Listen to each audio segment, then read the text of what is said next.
Bom, como eu disse, hoje nós vamos falar sobre etimologia e falácia dos nomes.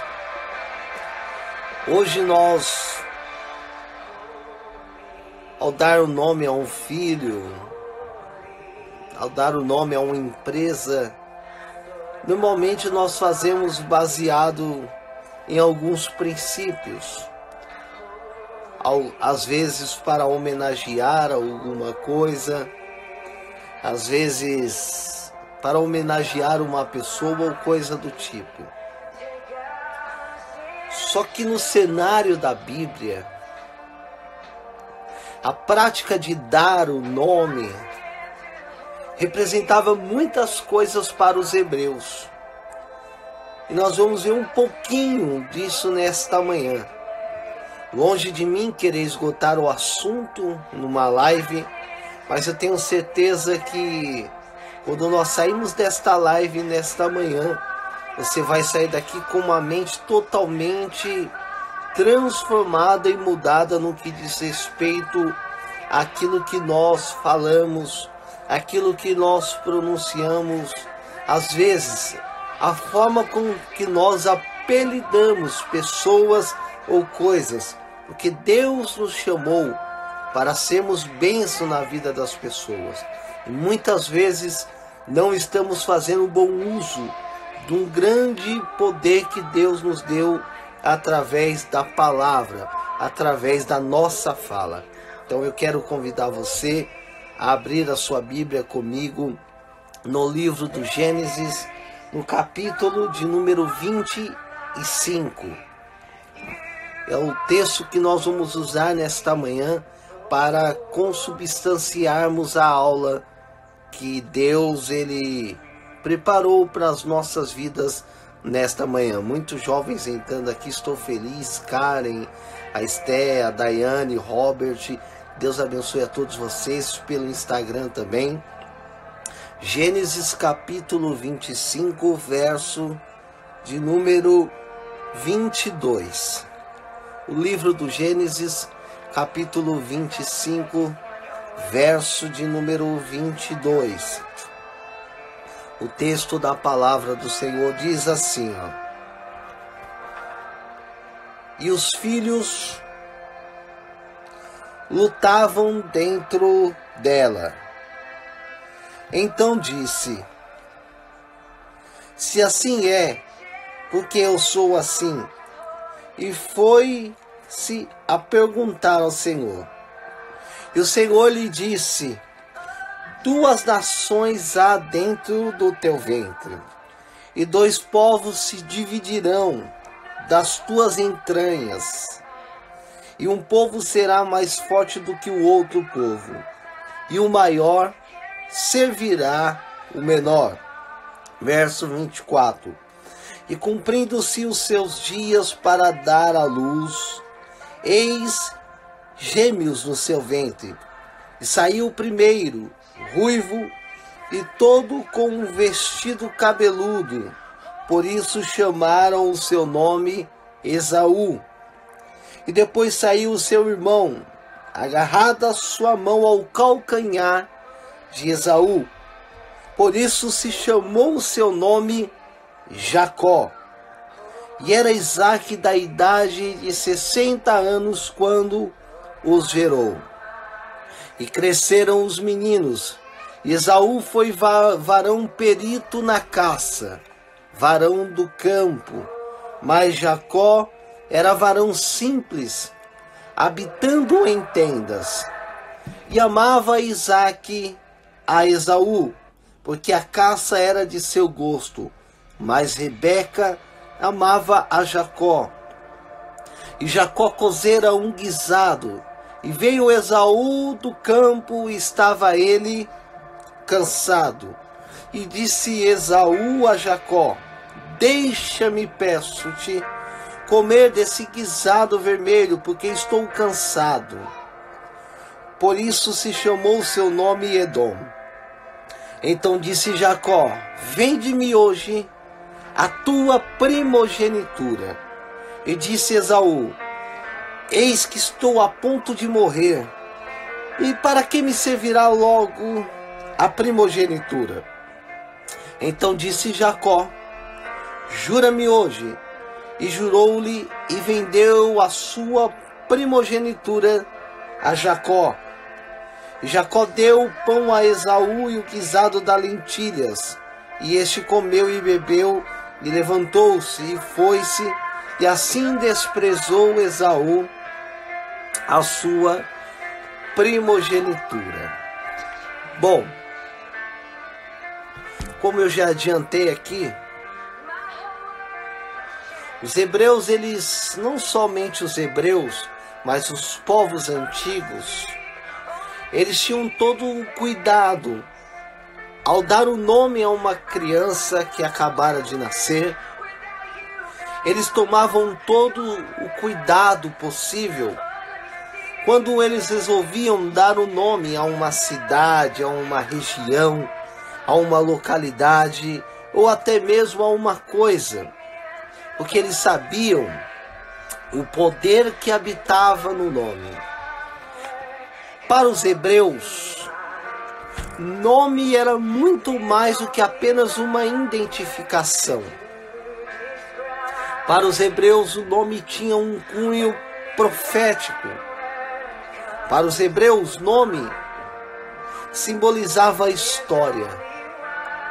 É por isso que todas as vezes que uma criança nascia, havia todo um rito, um cuidado especial ao dar um nome a esta criança, porque na ótica dos antigos, o nome que se fosse dado acompanharia toda a trajetória da vida desta pessoa. E isso nós vamos ver na história que nós acabamos de ler, na história de Jacó e na história de Esaú. Duas crianças que já enlaçam um combate dentro do ventre da sua mãe. Quando eles nascem, Esaú nasce primeiro, e ele já nasce muito cheio de pelos, cabeludo. E o que acontece com isso? Automaticamente, quando sua mãe vê que Esaú é peludo, ela dá o nome de Esaú, porque Esaú significa cheio de pelos. Logo atrás vem Jacó.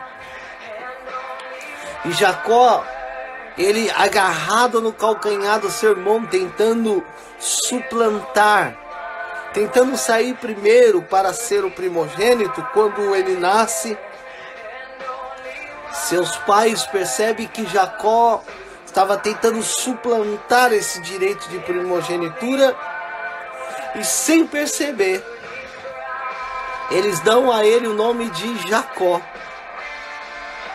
Você está cansado de ouvir que o nome Jacó significa suplantador, enganador, mentiroso. Quando Isaac e Rebeca dão a Jacó o nome de Jacó, sem perceber, eles estão desenhando, eles estão traçando qual seria a característica, o estilo de vida que Jacó iria viver por muito tempo. E de fato isso acontece. Jacó, ele cresce com o peso desta palavra, desse nome que lhe foi dado, Jacó. E Jacó engana o seu pai, Jacó engana seu irmão, Jacó engana o seu sogro. E o que acontece com isso? Por muitas vezes, Jacó, ele é tido como um enganador. Jacó, ele é tido como alguém que não seria digno de dar confiança às outras pessoas. Quem olhava para Jacó, a primeira impressão, ao perguntar o seu nome, diziam: qual é o teu nome? E quando Jacó proferia, dizendo: meu nome é Jacó, automaticamente para os antigos, já todo mundo ficava com o pé atrás. Por quê? Porque se Jacó recebe o nome de enganador, de mentiroso, de suplantador, eles entendem duas coisas. Primeiro, ou esse menino já nasceu enganando, e foi o que de fato aconteceu, ou esse menino teria sua vida, sua trajetória marcada por enganos, por mentiras e por traições. Note aqui o poder de uma palavra dada. Note aqui, jovens, meus irmãos que me assistem nesta manhã de domingo, dia 21 do mês de junho de 2020.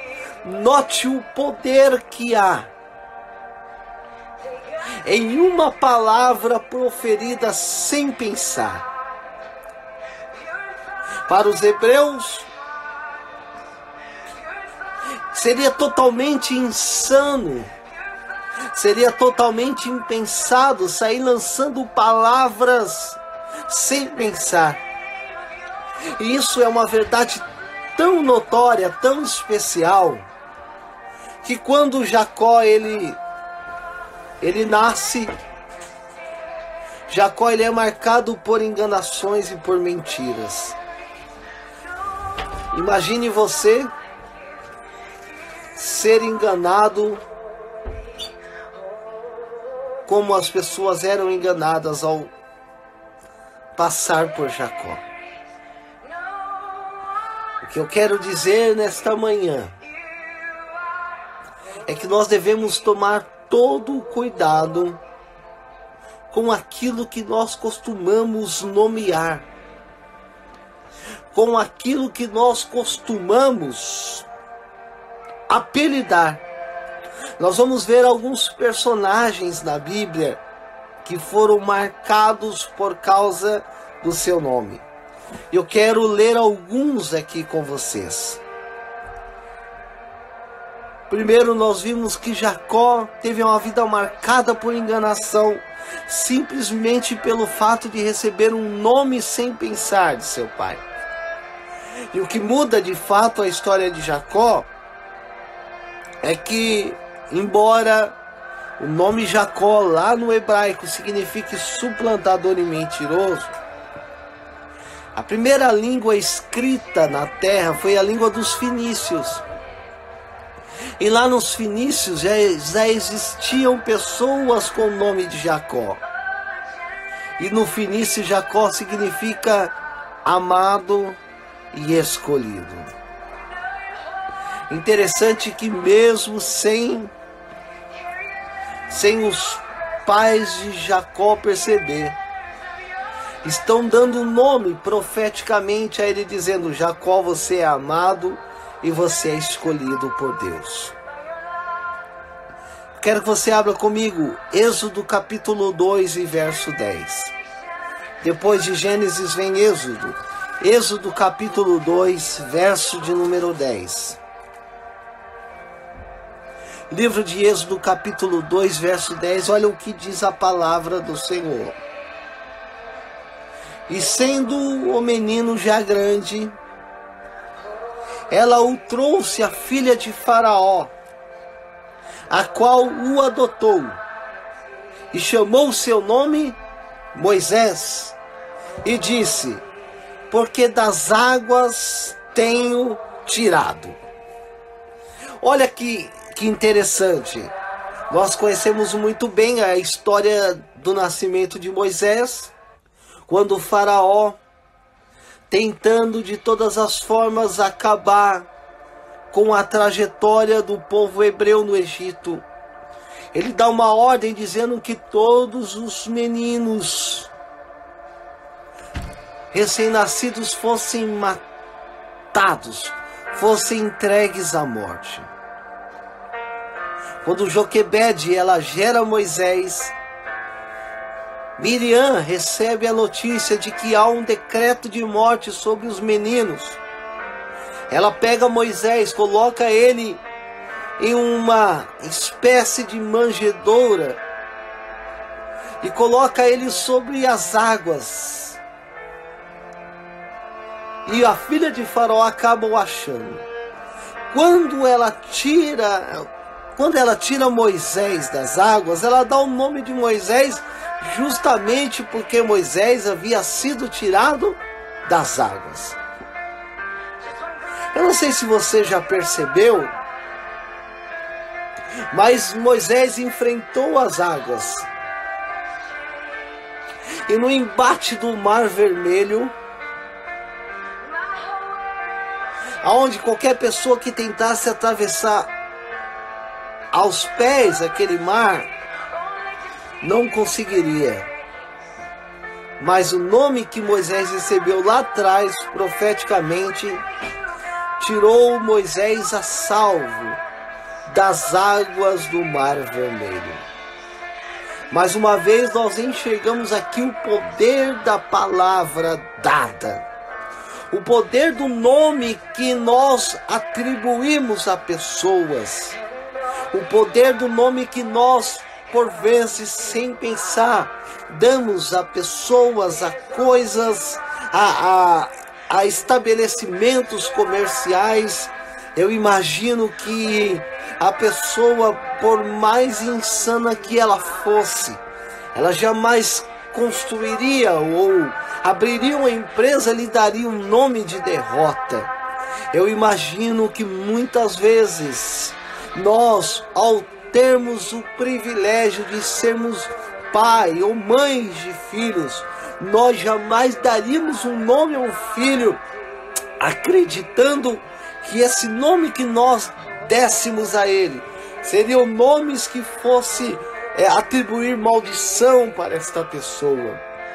Mas muitas vezes, sem perceber e sem pensar, nós estamos amaldiçoando histórias de pessoas com aquilo que nós pronunciamos, com a forma com que nós decretamos palavras aleatoriamente.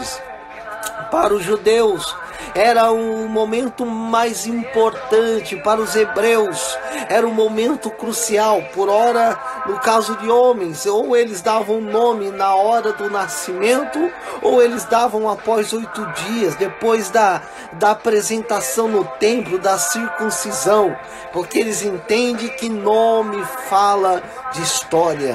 Pastor, por que o Senhor está falando isso? Porque Deus nos deu um poder naquilo que nós costumamos falar.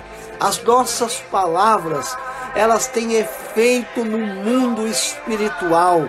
Aquilo que nós pronunciamos, aquilo que nós dizemos acerca de pessoas, acerca de localidades, vai de forma profética construir o cenário futuro daquela pessoa, ou até mesmo o futuro daquela localidade. E se você perceber, às vezes nós, sem pensar, nós amaldiçoamos pessoas, amaldiçoamos locais, amaldiçoamos localidades, coisas, sem perceber que a nossa palavra tem um poder no mundo espiritual. Quer ver uma coisa? Nós não encontramos uma criança que ela é espalhafatosa, ao nós depararmos com uma criança que ela é bagunceira, que ela tem os ânimos um pouco agitados, às vezes sem perceber nós dizemos, esse moleque, ele é terrível, esse moleque, ele é danado, e nós sem saber, nós estamos atribuindo esta criança o futuro dela. E se você perceber, essas crianças, elas crescem e passam por uma adolescência perturbadora, passa por uma juventude problemática e tem uma vida adulta totalmente marcada por traumas, e muitas vezes nós não sabemos onde foi que nós erramos, e às vezes nós não percebemos que as nossas palavras estão matando pessoas, estão paralisando a vida de pessoas, estão amaldiçoando pessoas, e Deus não quer isso de nós. Por vezes, funcionários amaldiçoam o lugar onde trabalham, amaldiçoam a localidade onde eles tiram o sustento do seu pão, esse lugar de miséria, esse emprego maldito, e sem perceber essas pessoas vão colocando um peso de maldição naquela localidade, ela não consegue desenvolver um bom trabalho, e tudo isso por causa do nome que nós damos às pessoas, dos apelidos que nós costumamos dar. E nome fala de história. Isso precisa ficar marcado na nossa mente. Nós vimos aqui que Jacó, ele carregou uma vida de engano, porque recebeu de seu pai um nome de engano. Nós vimos aqui que Moisés viveu uma vida sendo tirada do meio das águas. Por quê? Porque recebeu o nome de Moisés, aquele que é tirado das águas. Mas tem mais. Eu quero que você abra a sua Bíblia comigo aqui, ó, no livro de Gênesis, no capítulo 28. Gênesis capítulo 28. Livro do Gênesis, capítulo 28. Gênesis capítulo 28, verso de número 18. Estevão, Deus abençoe você. Livro do Gênesis capítulo 28, verso 18. Olha o que diz a palavra do Senhor. Então levantou-se Jacó pela manhã de madrugada e tomou a pedra que tinha posto por sua cabeceira e a pôs por coluna e derramou azeite em cima dela. E chamou o nome daquele lugar de Betel. O nome, porém, antes daquela cidade era Luz. Jacó fez um voto dizendo: se Deus for comigo, e se me guardar nesta viagem que faço, e me der pão para comer e vestido para vestir, eu em paz retornar à casa de meu pai, o Senhor será o meu Deus. E essa pedra que tenho posto por coluna será casa de Deus. E de tudo quanto me deres, certamente te darei o dízimo. Olha que interessante, Jacó, caminhando pelo deserto, ele erege uma coluna naquela localidade que até aquele momento era conhecida como Cidade de Luz. Jacó, ele descansa naquela localidade e ele tem uma visão dos céus, vendo anjos descendo, anjos subindo e Deus se apresentando a ele. Quando Jacó acorda pela manhã, ele entende que aquele lugar para ele tem um símbolo profético, tem um cunho profético, e ele começa a chamar aquele lugar a partir daquele momento de Betel. Em outras palavras, Betel significa casa de Deus ou morada de Deus. Sem perceber, Jacó, ele está patenteando aquele lugar como um lugar onde habitava a presença de Deus.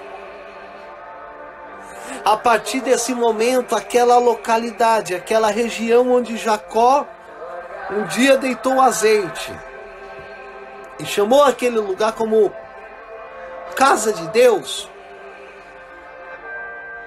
a partir daquele momento, a Bíblia nos diz que aquele lugar passa a ser conhecido e reconhecido como lugar da habitação de Deus. Todas as pessoas que passavam por Betel percebiam que Deus estava naquele lugar. Todas as pessoas que habitavam em Betel, ao falar acerca de Betel, quando alguém perguntava: onde você mora? Eu moro em Betel. Automaticamente o povo já entendia que essa pessoa habitava em um lugar onde Deus estava lá. É o poder do nome que nós damos. Sabe o que eu quero dizer com isso, meus irmãos?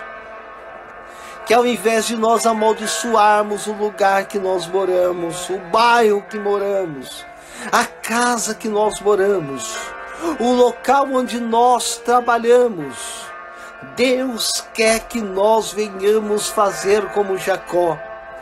Deus quer que nós tomemos uma atitude e comecemos a pronunciar palavras proféticas acerca de localidades. Porque isso é muito natural aqui em São Paulo. Por exemplo, ao falarmos da Zona Sul de São Paulo, logo nós vamos dizer que lá é uma localidade violenta.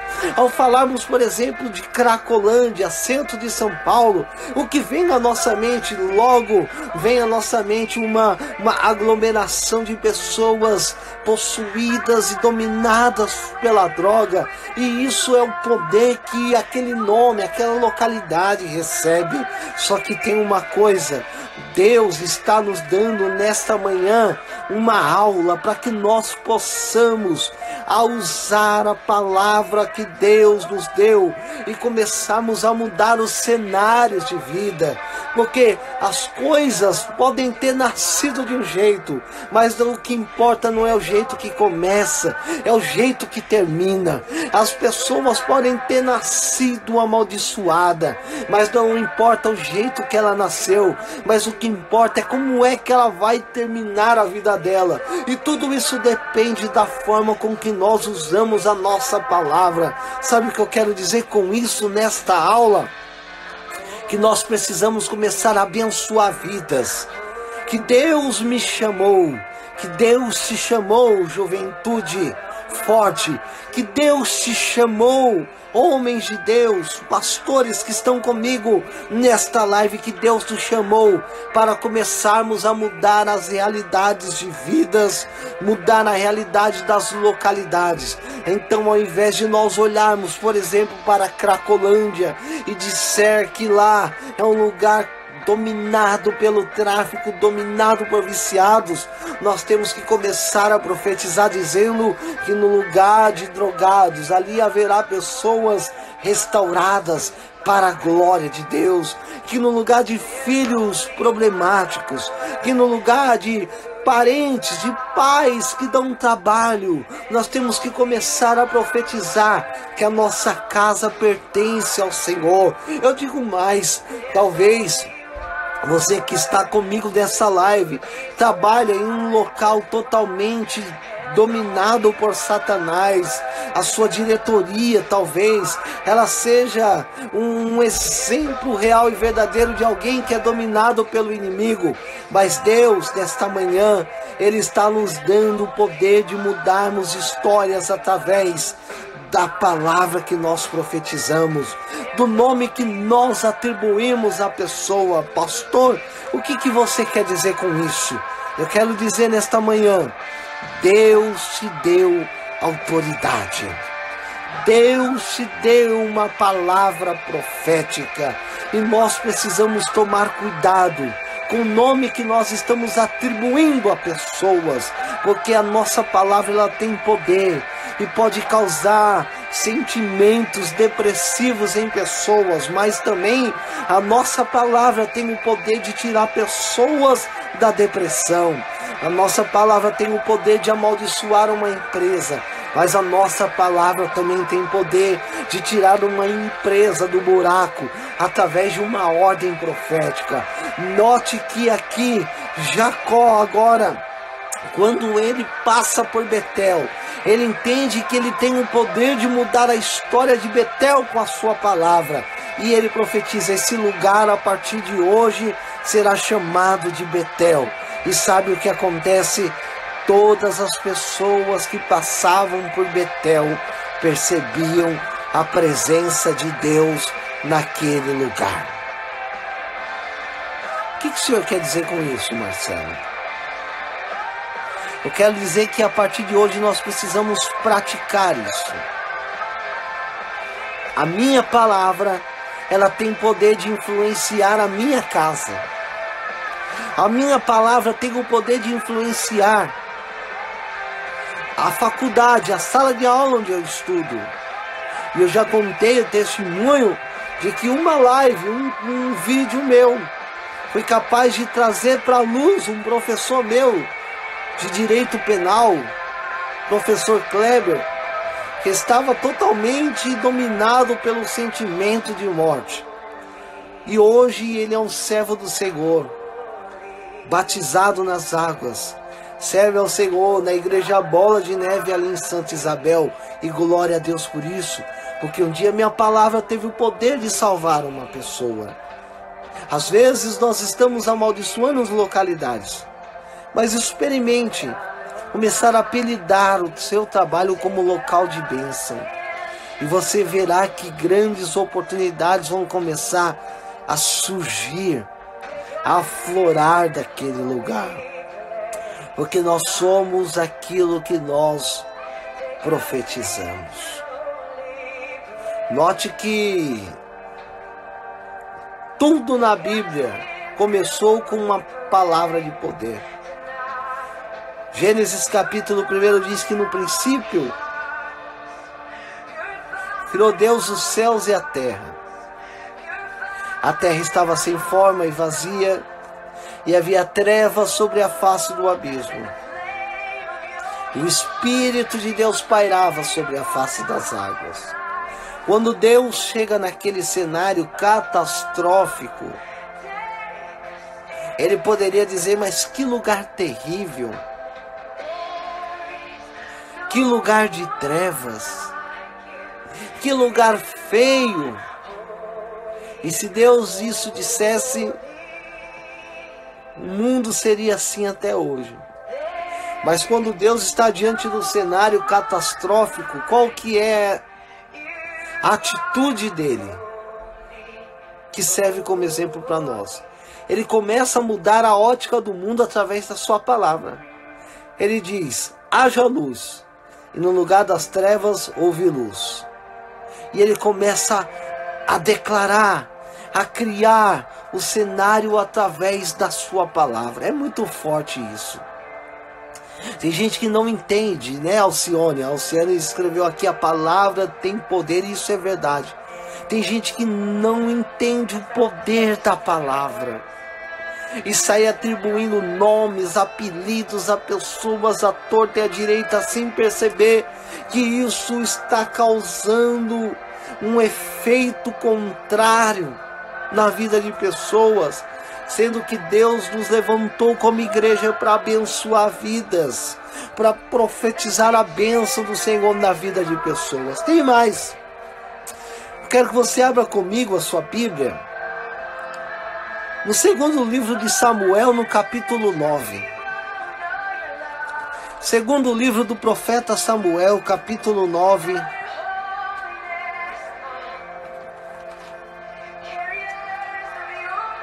Segundo Samuel, capítulo 9, do verso 1 ao verso 13. Eu vou ler com os irmãos aqui. Segundo livro do profeta Samuel, capítulo 9, do verso 1 ao verso 13. Olha o poder da palavra. E disse Davi: há ainda alguém que ficasse da casa de Saul, para que lhe faça bem por amor de Jonatas? E havia um servo na casa de Saul, cujo nome era Ziba, e o chamaram que viesse a Davi. E disse-lhe o rei: és tu Ziba? E ele disse: servo teu. E disse o rei: não há ainda algum da casa de Saul para que use com ele de beneficência de Deus? Então disse Ziba ao rei, olha aqui, olha a palavra, olha a declaração de Ziba a respeito de Mefibosete. Ainda há um filho de Jonatas, aleijado de ambos os pés. E disse-lhe o rei: onde estás? E disse Ziba ao rei: eis que está em casa de Maquir, filho de Amiel, em Lodebar. Então mandou Davi Então mandou o rei Davi, o tomou da casa de Maquir, filho de Amiel de Lodebar. E vindo Mefibosete, filho de Jonatas, o filho de Saul, a Davi, se prostrou com o rosto em terra e se inclinou. E disse Davi: Mefibosete. E ele disse: Eis aqui teu servo. E disse Davi: Não temas, porque de certo hoje usarei contigo de beneficência por amor de Jonatas, teu pai. E te restituirei todas as terras de Saul, teu pai. E tu de contínuo comerás pão à minha mesa. Então se inclinou e disse: Quem é teu servo, para que tu teres olhado para um cão morto tal como eu? Eu vou parar até aqui. Quando o rei Davi ele pede para encontrar alguém da casa de Saul, ele encontra Ziba. E Ziba ele começa a dar um relatório totalmente depreciatório acerca de Mefibosete. Primeiro ele diz que Mefibosete, ele não fala nem o nome, ele fala: tem um filho de Saul que é aleijado de ambos os pés. O que ele diz aleijado de ambos os pés? Está invalidando as possibilidades de Mefibosete, porque nós sabemos que para os antigos, quando o filho tinha algum tipo de deficiência, era porque ele errou, porque os pais erraram. E sabe qual que é a sentença mais anulatória? Ele diz: ele mora em Lodebar. Lodebar, na sua semântica original, Lodebar significa lugar de esquecimento. Olha o relatório que Mefibosete tem. Não tem nome, aleijado e mora num lugar esquecido. E isso vai causando tantos males sobre a vida de Mefibosete, que agora ele tem uma oportunidade rica de estar na presença do rei. E quando ele está na presença do rei, ele se sente tão inferior que ele diz: olha, eu sou como um cão morto. Olha o poder da palavra, meus irmãos. Mefibosete, ele é tirado da casa de seu pai, levado para um lugar de esquecimento. E todo mundo que morava em Lodebar tinha esse estigma de ser alguém esquecido. Ninguém gostava de morar em Lodebar, porque Lodebar um dia recebe o nome de lugar de esquecimento. Então todo mundo que habitava em Lodebar era esquecido. Todo mundo que habitava em Lodebar eram pessoas problemáticas. Por quê? Porque aquele lugar ele recebe um nome problemático. E você percebe que Mefibosete, ainda que tivesse no seu sangue a linhagem real, ele acabou se resumindo ao estado que ele estava. Ele se achava um cão. Ele não sabia, ele não se lembrava mais que existia nas veias dele sangue real. Tudo isso pelo poder da palavra. Tem muita gente boa que está sendo amaldiçoada, que não consegue enxergar o seu valor por causa de palavras de maldição, de palavras de deturpação. Mas essa aula desta manhã vem nos mostrar que nome tem a ver com história e que Deus nos chamou para construirmos nova história através do nome que nós estamos atribuindo a pessoas, que nós estamos atribuindo a localidades. Que eu quero dizer nesta manhã, jovens de Deus, Assembleia de Deus, Ministério Novo Templo, Deus nos chamou para mudarmos histórias, para mudarmos realidades através do nome que nós iremos atribuir a pessoas, que nós iremos atribuir a localidades para a glória de Deus. Aleluia! Eu tenho certeza que quando nós sairmos desta live, sairemos tomados pela unção do Espírito Santo. Nós estamos numa escola dominical, mas eu estou sentindo a graça de Deus aqui nesta manhã. Eu sinto a graça do Eterno. E Deus está nos dizendo que nós podemos mudar realidades através do nome que nós estamos dando, através daquilo que sai dos nossos lábios. Deus está nos chamando para mudar realidades através da nossa palavra. Quero que você abra aqui para nós encerrarmos. Provérbios capítulo 20. Provérbios capítulo 18, verso 21. Provérbios 18, 21. Esse versículo fará parte da sua vida a partir de hoje, em nome do Senhor Jesus Cristo. Provérbios capítulo 18, verso 21. Provérbios capítulo 18, verso 21. Grave isso. A morte e a vida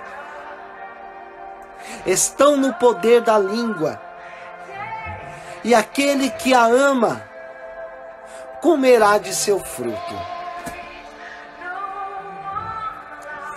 Olha que maravilha! A morte e a vida está no poder da língua. Isso é tão real, isso é tão magnífico, saber que